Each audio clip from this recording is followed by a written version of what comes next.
ಮಧ್ಯಪ್ರಾಚ್ಯ ಯುದ್ಧದ ಪರಿಸ್ಥಿತಿ ಮುಂದುವರೆದಿದೆ. ಮತ್ತೊಂದು ಕಡೆಯಲ್ಲಿ ಕಚ್ಚಾ ಡಾಂಬರು ಪೂರೈಕೆಯಲ್ಲೂ ಕೂಡ ಭಾರಿ ವ್ಯತ್ಯಯ ಆಗ್ತಾ ಇದೆ. ಯಾದಗಿರಿಯಲ್ಲಿ ರಸ್ತೆ ಅಭಿವೃದ್ಧಿ ಕಾಮಗಾರಿ ಕೂಡ ಸ್ಥಗಿತವಾಗಿದೆ. ಕಚ್ಚಾ ಡಾಂಬರು ಕೊರತೆಯಿಂದಾಗಿ ಕಾಮಗಾರಿಯನ್ನ ಅರ್ಧಕ್ಕೆ ನಿಲ್ಲಿಸಿದ್ದಾರೆ. ಗಲ್ಫ್ ರಾಷ್ಟ್ರಗಳಿಂದ ಪೂರೈಕೆ ಆಗ್ತಾ ಇದ್ದಂತಹ ಕಚ್ಚಾ ಡಾಂಬರು ಅಲ್ಲಿಂದ ವಾಹನಗಳು ಹಡಗುಗಳ ಸಪ್ಲೈ ಆಗ್ತಾ ಇಲ್ಲ. ಯಾದಗಿರಿ ಜಿಲ್ಲೆಯ ಹಾಟ್ ಮಿಕ್ಸ್ ಬಿಟಮಿನ್ ಡಾಂಬರು ಪ್ಲಾಂಟ್ ಏನಿದೆ ಅದನ್ನೀಗ ಸದ್ಯ ಸ್ಥಗಿತಗೊಳಿಸಿದ್ದಾರೆ.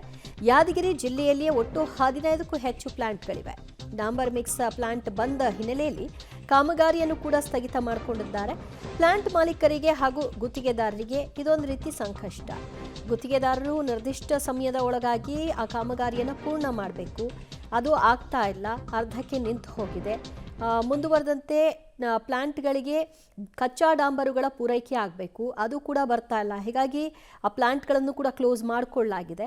ಯಾವಾಗ ಈ ಕಚ್ಚಾ ಡಾಂಬರನ್ನು ಹೊತ್ತಂತಹ ಹಡಗುಗಳು ಬರುತ್ತೆ ಅನ್ನುವಂಥ ನಿಟ್ಟಿನಲ್ಲೇ ಎದುರು ನೋಡ್ತಾ ಇದ್ದಾರೆ. ಹರ್ಮೋಜ್ ಜಲಸಂಧಿಯಲ್ಲಿ ಸದ್ಯ ಹಡಗುಗಳೆಲ್ಲವೂ ಕೂಡ ನಿರ್ಬಂಧಿಸಿರೋ ಹಿನ್ನೆಲೆಯಲ್ಲಿ ಒಂದೊಂದೇ ಹಡಗುಗಳು ಬರ್ತಾ ಇವೆ. ಆದರೂ ಕೂಡ ಕಚ್ಚಾ ಡಾಂಬರು ಹಡಗು ಮಾತ್ರ ಇಲ್ಲಿವರೆಗೂ ಬಂದಿಲ್ಲ. ಯುದ್ಧ ನಡೆದ ಕಾರಣ ಮಾರ್ಚ್ 3ನೇ ತಾರೀಕಿನಿಂದ ಒಂದು ಡಾಂಬರ್ ಬಿಟಮಿನ್ ಟ್ಯಾಂಕರ್ಗಳು ಬಂದಿಲ್ಲ. ಹಾಗಾಗಿ ಸಂಪೂರ್ಣವಾಗಿ ಸ್ಥಗಿತಗೊಂಡಿದೆ. ಕಚ್ಚಾ ಡಾಂಬರನ್ನು ಕಾರವಾರ ಮತ್ತು ಮಂಗಳೂರು ಪೋರ್ಟ್ಲಿಂದ ಬರಬೇಕು. ಆದ ಕಾರಣ ಒಂದು ಡಾಂಬರ್ ಬಿಟಮಿನ್ ಟ್ಯಾಂಕರ್ ಬರ್ತಾ ಇಲ್ಲ. ಕೇಳಿದರೆ ವಿದ್ಯುತ್ ಕಡೆಯಿಂದ ಎಲ್ಲ ಪೋರ್ಟಿನಲ್ಲಿ ಏನೋ ವಿಟಮಿನ್ ಸಿಗ್ತಾ ಇಲ್ಲ ಅಂತೇಳಿ ಎಂಟೈರ್ ನಮ್ಮ ಗುಲ್ಬರ್ಗ ಯಾದಗಿರಿ ಡಿಸ್ಟಿಕಲ್ಲಿ ಎಂಟೈರ್ ಕರ್ನಾಟಕದೇ ಪ್ರಾಬ್ಲಮ್.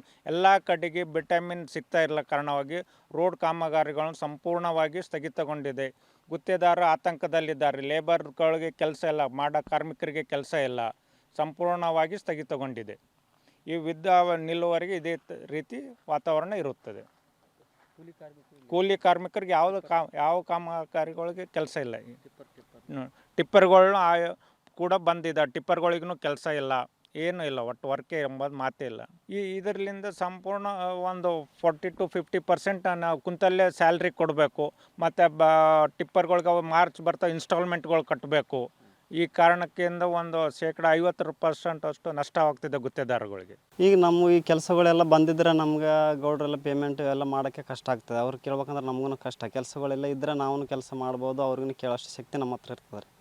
ಈಗ ವಿಟಮಿನ್ ಟ್ಯಾಂಕ್ ಇಲ್ಲ ಅಂದರೆ ನಾವು ಕೆಲಸ ಮಾಡ್ಬೇಕಂದ್ರೆ ಕಷ್ಟ ಸರ್. ರೋಡ್ಗಳ ಕೆಲಸಗಳು ನಡೆಯಲ್ಲ ರೀ, ಅದರಿಂದ ತೊಂದರೆ ಆಗ್ತದೆ. ಕೆಲಸ ಇಲ್ಲ, ಒಂದು 15 ದಿನ ಮೇಲೆ ಆಯ್ತು ಸರ್. ಈಗ ಕೆಲಸ ಇಲ್ಲ, ಏನಿಲ್ಲ ಸರ್.